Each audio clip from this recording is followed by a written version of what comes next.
Dubai से इस वक्त की बड़ी खबर मिल रही है।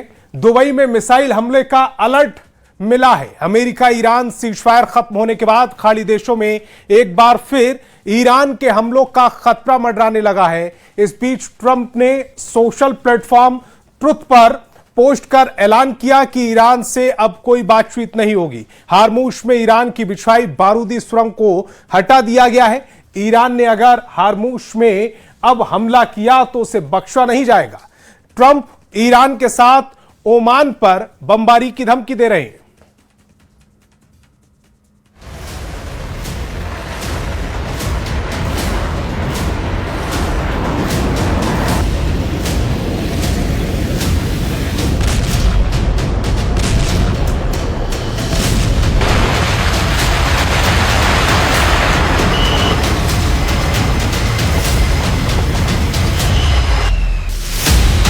ईरान से डरकर भागा ट्रंप का जंगी बेड़ा।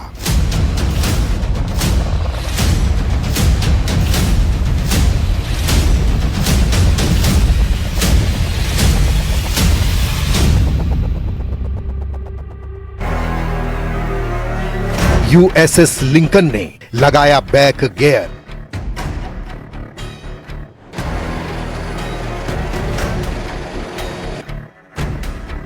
ईरान का ऐलान, जो आएगा मारा जाएगा। 260 दिन तक ईरान को घेर कर खड़ा ट्रंप का ईटमी कैरियर बैटल ग्रुप भाग खड़ा हुआ है। यूएसएस लिंकन की जगह ट्रंप अब नया लड़ाका ईरान भेज रहे हैं, लेकिन ईरान ने धमकी दी है कि उसके रेंज में जो भी अमेरिकी हथियार आया उसका सफाया तय है। असल में ईरान पर हमला करने के बाद से अमेरिका खाड़ी के इस युद्ध में फंसा हुआ है। ट्रंप लगातार ईरान युद्ध से निकलने के रास्ते तलाश रहे हैं, लेकिन उन्हें कोई कामयाबी मिलती दिख नहीं रही, जिससे बढ़ते इंतजार ने अमेरिकी सेना की हालत खराब कर दी है। सबसे ज्यादा टेंशन ब्लू बैटल ग्राउंड में है, जहां अमेरिकी कैरियर बैटल ग्रुप की सांसें फूल रही हैं। ईरान की नाकेबंदी में तैनात जंगी बेड़ों से ट्रंप को back to back bad news मिल रही है। यूएसएस अब्राहम लिंकन के एक ताजा वीडियो में टॉयलेट जैम दिखाया गया है। वहीं यूएसएस जॉर्ज वॉशिंगटन के वीडियो में खराब खाने की तस्वीरें वायरल हुई हैं। जंगी बेड़ों पर अमेरिकी सैनिकों को जरूरी सुविधाओं का संकट झेलना पड़ रहा है, जबकि ट्रंप का दावा है कि ये फेक न्यूज अमेरिकी चैनल ने फैलाई है।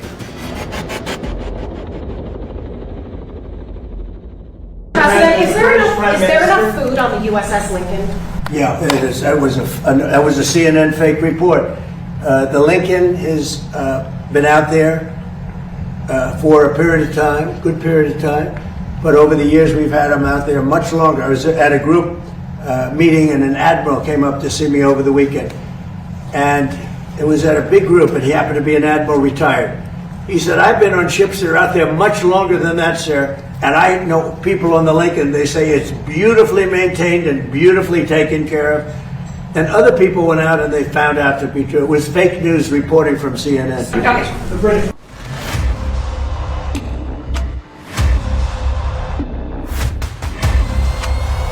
ट्रंप माने या नहीं, लेकिन ईरान फ्रंट पर उनकी सेना मुश्किलों में घिरी हुई है, वरना लिंकन की जगह जॉर्ज वॉशिंगटन को ईरान फ्रंट पर तैनात क्यों किया जा रहा है। वैसे भी हॉर्मूज पर ट्रंप का सब्र जवाब दे गया है। अब उन्हें ऑयल रूट पर जिसने भी चैलेंज दिया उसका सफाया फाइनल है। ये दावा ट्रंप ने किया है कि अब खाड़ी की किसी भी देश ने अगर हॉर्मूज पर ईरान के पक्ष का रुख किया तो उसे राख में मिला देंगे। आखिर ट्रंप हॉर्मूज पर हाइपर टेंशन में क्यों आ गए हैं? उन्होंने ओमान को लिमिट में रहने की लास्ट वार्निंग दे डाली है, जिससे अमेरिका और ओमान के रिश्तों में भी जबरदस्त तनाव की खबर गर्म हो गई है। फॉक्स न्यूज की रिपोर्ट के मुताबिक राष्ट्रपति डोनाल्ड ट्रंप ने अपने सहयोगी देश ओमान को धमकी दी कि अगर वो ईरान से बातचीत में अमेरिकी कोशिशों के रास्ते में आया तो उस पर बमबारी की जा सकती है। ओमान और अमेरिका दोनों ही अलग अलग चैनलों से तेहरान के साथ हॉर्मूज खोलने पर बातचीत कर रहे हैं। ईरान और ओमान के बीच हॉर्मूज स्ट्रेट के रूट मैप पर सहमति बनी है। समझौते को अंतिम रूप देने की तैयारी है।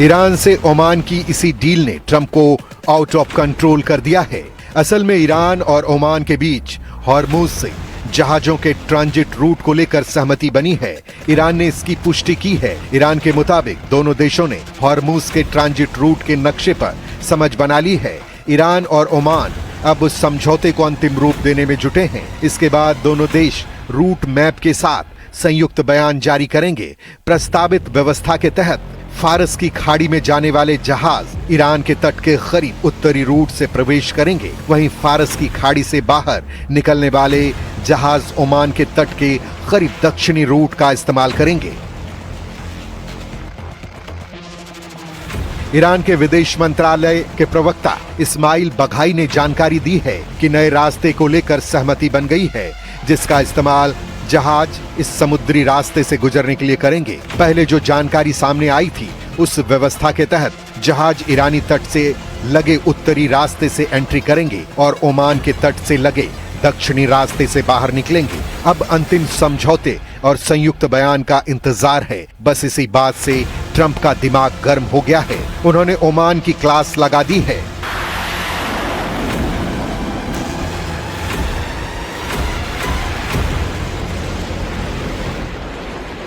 Your presidency? This morning you said you would bomb the S out of Oman if they got in the way of reopening the Strait of Hormuz. Would you say you're out of patience with Oman, a strategic? No, I don't think they behave very well, but we'd handle them very easily, just like we do other things.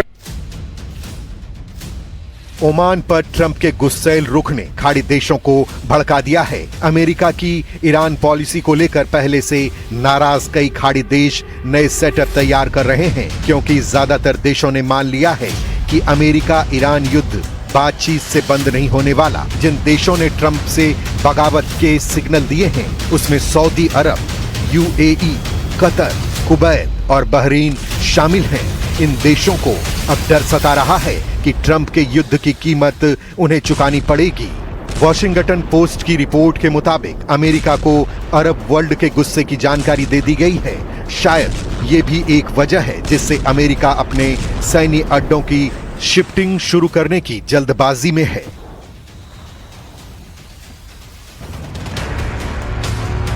America UAE के अल दफर से air airbase को Italy के एवियानो airbase shift करने का plan बना रहा है, जो ईरान की मिसाइल रेंज 3000 किलोमीटर से बाहर पड़ता है। इस वजह से ईरान के हमले से स्टेल्थ जेट और जासूसी विमान बच सकते हैं। इसके बाद भी ईरान अगर प्रेशर में नहीं आता तो हॉर्मुज एक बार फिर विस्फोट युद्ध का एपी सेंटर बनेगा।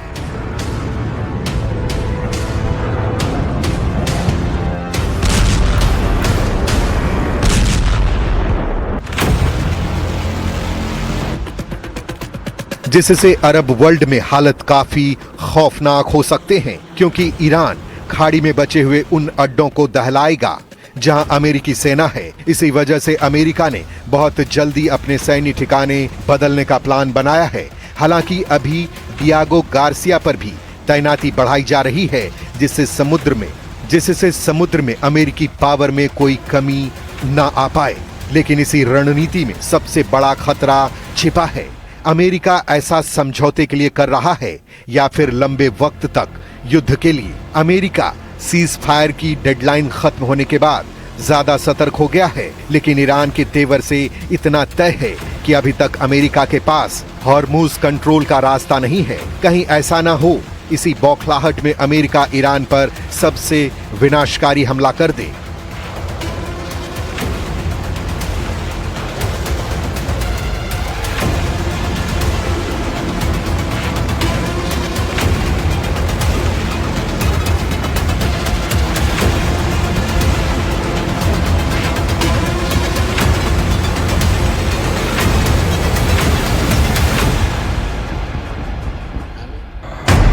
अमेरिका ईरान के बीच डील की सुई एक जगह अटकी हुई है। ये ना तो हॉर्मुज है, ना ही मुस्तवा का तख्ता पलट है, ना ही ईरान के प्रॉक्सी फाइटर ग्रुप हैं, ना ही लेबनान और यमन का युद्ध है। ट्रंप अब सिर्फ एटम बम की तरफ उंगली दिखा रहे हैं। वो धमकी दे रहे हैं कि ईरान के एटमी प्रोग्राम का द एंड नहीं हुआ तो दुनिया परमाणु धमाकों में उड़ जाएगी।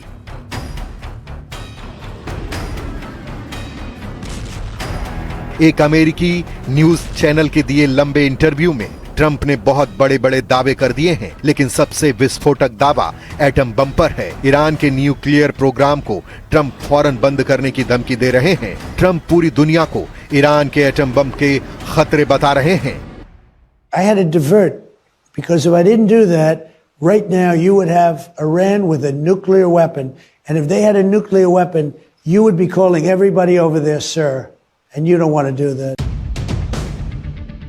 अमेरिका और ईरान सिर्फ 3 मसलों पर उलझे हुए हैं, जिसमें पहला ईरान का परमाणु कार्यक्रम है, दूसरा हॉर्मुज स्ट्रेट पर कब्जा है और तीसरा युद्ध में हुए नुकसान के हर जाने पर बात होगी। ट्रंप तीनों मुद्दों पर अपना रुख क्लियर कर चुके हैं। उन्होंने ईरान को फौरन सरेंडर कर सभी बातों पर राजी होने की धमकी दी है। इसीलिए ट्रंप ने हॉर्मुज पर जंगी बेड़ों को खड़ा कर बैरियर लगा रखा है। उन्होंने टीवी इंटरव्यू में दावा किया है कि हॉर्मुज स्ट्रेट बंद होने से ईरान की हालत खराब है, उनका प्रेशर कम कर रहा है। ईरान को डराने के लिए अमेरिकी खाड़ी में फोर्स बढ़ाने जा रहा है। पेंटागन के अधिकारियों के मुताबिक America aircraft carrier USS George H.W. Bush पर लगभग 6000 सैनिक, कई वॉरशिप फिर से ईरान के करीब तैनात करेगा। यूएस नेवी की 11वीं मरीन एक्सपेडिशनरी यूनिट के साथ लगभग 4200 सैनिक की तैनाती इसी महीने में ईरान के करीब हो जाएगी। नई तैनाती के साथ ही ईरान फ्रंट पर अमेरिका के फोर्स और उनकी टीम की गिनती 50,000 के आंकड़े को पार कर जाएगी।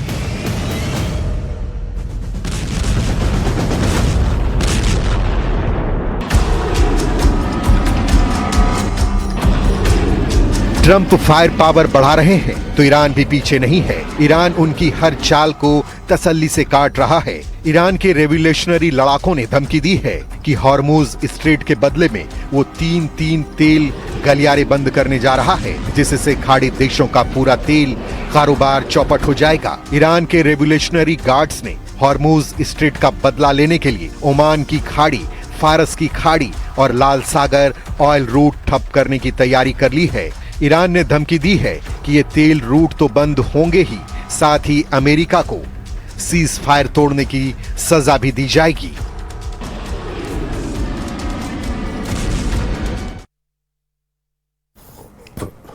और इस वक्त की एक बड़ी खबर मिल रही, मोदी कैबिनेट से बिहार को बड़ी सौगात मिली है। मुजफ्फरपुर सीतामढ़ी सोनबरसा हाईवे 4 लेन होगा। करीब 82 किलोमीटर लंबे इस प्रोजेक्ट पर 3590 करोड़ रुपए खर्च होंगे। इस हाईवे के बनने से मुजफ्फरपुर से भारत नेपाल सीमा के पास सोनबरसा तक सफर आसान और तेज होगा। मुजफ्फरपुर, मुकेशदपुर, रुन्नी, सैदपुर, धुम्मा, जुमरा, भोतही और सोनबरसा जैसे इलाकों में ट्रैफिक का दबाव भी कम होगा। सरकार के मुताबिक इस प्रोजेक्ट से यात्रा का समय घटेगा, ईंधन की बचत होगी, सड़क सुरक्षा बेहतर होगी और बिहार में कारोबार और रोजगार को बढ़ावा मिलेगा। और रवि मेरे सहयोगी ज्यादा जानकारी के साथ फोन लाइन पर जुड़ रहे हैं। रवि, बिहार को एक और बड़ी सौगात मिली है। केंद्र सरकार की तरफ से एक बड़ा फैसला हुआ है और खास करके बिहार के लिए, और भी कैबिनेट में डिसीजन लिए गए हैं मोदी सरकार की तरफ से। लेकिन बिहार के लिए एक बड़ा फैसला, क्योंकि मुजफ्फरपुर सीतामढ़ी सोनबरसा हाईवे है वो होगा और इसको लेकर आज फैसला हुआ, इसको लेकर मंजूरी दी गई है। 82 किलोमीटर से ज्यादा ये लंबा सड़क है और 590 करोड़ रुपए की लागत से होगा। और खास करके जो ट्रैफिक जाम और दूसरी जो दिक्कतें होती है वो आसान होगी। उससे लोगों को मुजफ्फरपुर और तमाम जो थुम्बा है, डुमरी है, भुतई है, सोनबरसा जैसे इलाकों में ट्रैफिक का दबाव होगा, कम होगा। और हाईवे सबसे बड़ी बात है कि 100 किलोमीटर पर स्पीड की डिजाइन के हिसाब से बनाया जाएगा और इसमें बीच कट इसका किया क्रॉसिंग नहीं होगी, जैसे कि बिना किसी रुकावट के जो सफर होगा तेज होगा और आसान होगा। इसमें 7 बड़े पुल होंगे, 3 रेलवे ब्रिज होंगे, 2 फाइबर बनाए जाएंगे। तो एक बड़ा प्रोजेक्ट और उस बड़े प्रोजेक्ट को आज कैबिनेट की मंजूरी दी गई है। रवि, इसकी शुरुआत कब से हो सकती है? इसको लेकर कोई टाइमलाइन सामने आई है अभी तक? अभी टाइमलाइन सामने नहीं आई, क्योंकि कैबिनेट का डिसीजन हुआ है अभी तुरंत ही, और इसको कैबिनेट के डिसीजन के जो कैबिनेट के जो डिसीजन है उसको लेकर केंद्रीय मंत्री अश्विनी वैष्णव ने अभी थोड़ी देर पहले ब्रीफ भी किया है मीडिया को। लेकिन अब डिपार्टमेंट वाइज, यानी कि उसको लेकर जो डिपार्टमेंट है वो राज्य सरकार के साथ में मिलकर भी किस तरीके से वहां पे कोऑर्डिनेशन की भी जरूरत होगी, और उसको लेकर भी एक टाइमलाइन निर्धारित किया जाएगा कि कब इसकी शुरुआत होगी, कौन इसका शिलान्यास करेगा और कब इसको पूरा किया जाएगा। और आसपास जिन जमीनों को अधिग्रहण करने की जरूरत होगी, वो भी काम कितनी तेजी से होता है, ये भी देखने वाली बात होगी। रवि, आप मेरे साथ जुड़े, आपका बहुत बहुत शुक्रिया।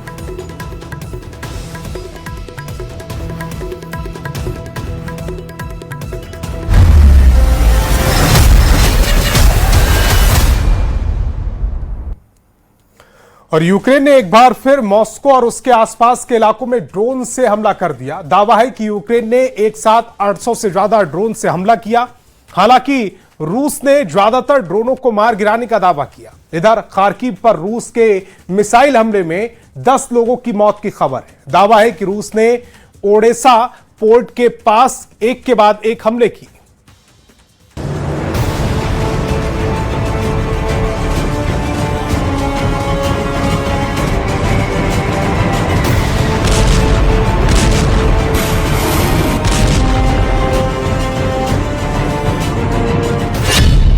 ओडेसा से इस्माइल तक के बंदरगाह को क्यों जला रहे हैं पुतिन?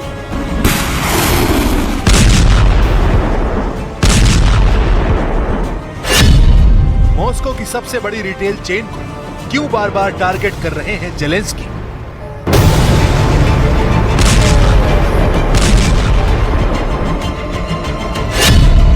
क्या पुतिन अब यूक्रेन की अर्थव्यवस्था और दुनिया की अनाज सप्लाई को निशाना बना रहे हैं?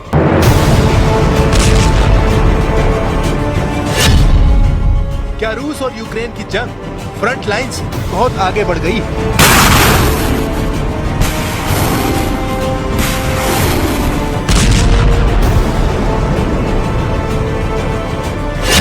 जंग को लेकर जेलेंस्की के दिमाग में क्या चल रहा है?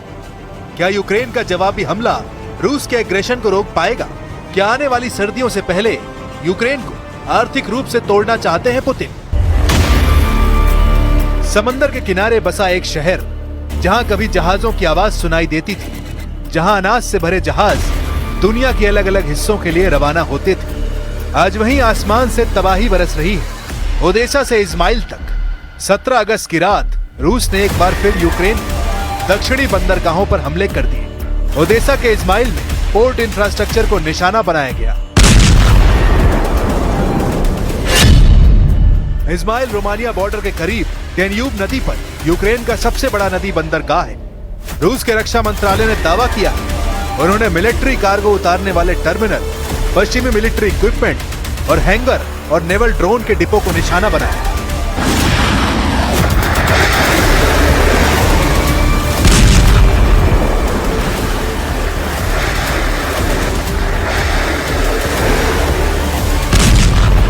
इस्माइल यूक्रेन का डेन्यूब पर सबसे बड़ा बंदरगाह है और युद्ध के दौरान इसकी अहमियत और बढ़ गई, क्योंकि रूस के ब्लैक सी दबाव के बीच यूक्रेन ने डेन्यूब के रास्ते को एक वैकल्पिक एक्सपोर्ट कॉरिडोर की तरह इस्तेमाल किया। इस्माइल से निकलने वाला माल डेन्यूब के रास्ते रोमानिया की तरफ और फिर यूरोप के दूसरे हिस्सों तक पहुंच सकता है। यानी रूस अगर ब्लैक सी के रास्ते को दबाता है तो यूक्रेन के पास डेन्यूब का रास्ता मौजूद रहता है, और अगर डेन्यूब के बंदरगाह भी लगातार हमलों की जद में आ जाए तो यूक्रेन की पूरी एक्सपोर्ट चेन पर दबाव बढ़ जाएगा।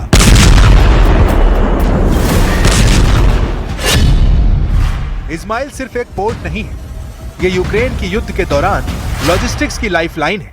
वर्ल्ड बैंक के मुताबिक डेन्यूब के बंदरगाहों ने युद्ध के बाद यूक्रेन के वैकल्पिक निर्यात रास्तों में महत्वपूर्ण भूमिका निभाई है। इस्माइल, रेनी, और दूसरे डेन्यूब पोर्ट यूक्रेन को यूरोपीय बाजारों से जोड़ने वाली लॉजिस्टिक्स चेन का हिस्सा है। उसी रात ओदेसा में भी हमला हुआ। रूस की सेना ने पेट्रोल बोट और फ्यूल स्टोरेज टैंकों पर भी हमला किया। यूक्रेन ने दावा किया कि इस हमले में एक नागरिक जहाज तबाह हो गया, जबकि कई लोग घायल हो गए। जुलाई से ही रूस ब्लैक सी और डेन्यूब के बंदरगाहों को निशाना बना रहा है।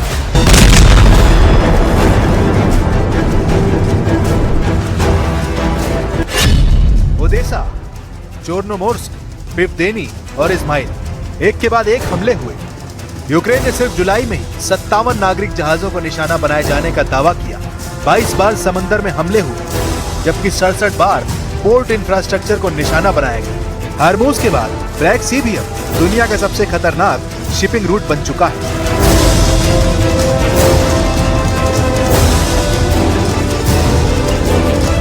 Ще одне була доповідь переговорної команди. Ми передали американській стороні наші пропозиції, і Америка може і допомогти нашому захисту, і передусім з ППО, і тиснути на Росію заради того, щоб плани були інші, готувати закінчення війни, а не затягування.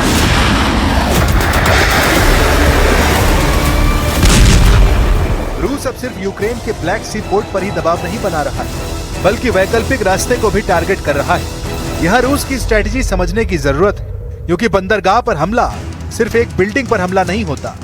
बंदरगाह के साथ जुड़ा होता है गोदाम, ईंधन, रेलवे, सड़क, क्रेन, कंटेनर, अनाज के भंडार और सबसे अहम समुद्री जहाजों की पूरी सप्लाई चेन। अगर पोर्ट पर हमला होता है तो सिर्फ पोर्ट बंद नहीं होता, उसका असर खेत से लेकर जहाज तक और जहाज से लेकर विदेशी बाजार तक पहुंचता है।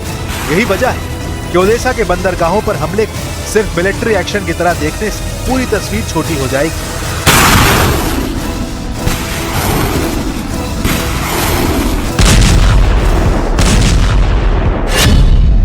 रूस का प्लान यूक्रेन के पूरे सप्लाई चेन को तोड़ने का है, यूक्रेन की अर्थव्यवस्था को कमजोर करने का है और यूक्रेन से यूरोप तक पहुंचने वाले सामानों को रोकना है।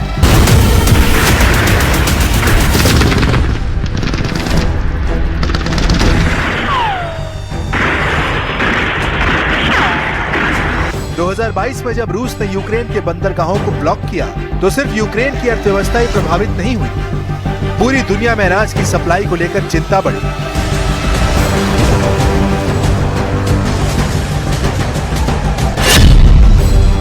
दो 2022 में यूएन और तुर्की की मध्यस्थता से ब्लैक सी के रास्ते यूक्रेनी अनाज की आवाजाही शुरू हुई। वर्ल्ड बैंक के मुताबिक इसके करीब 33 मिलियन टन अनाज और ऑयल सीड का निर्यात हुआ। लेकिन जुलाई 2023 में रूस के इस व्यवस्था से बाहर निकलने के बाद यूक्रेन के समुद्री निर्यात पर फिर बड़ा दबाव आया।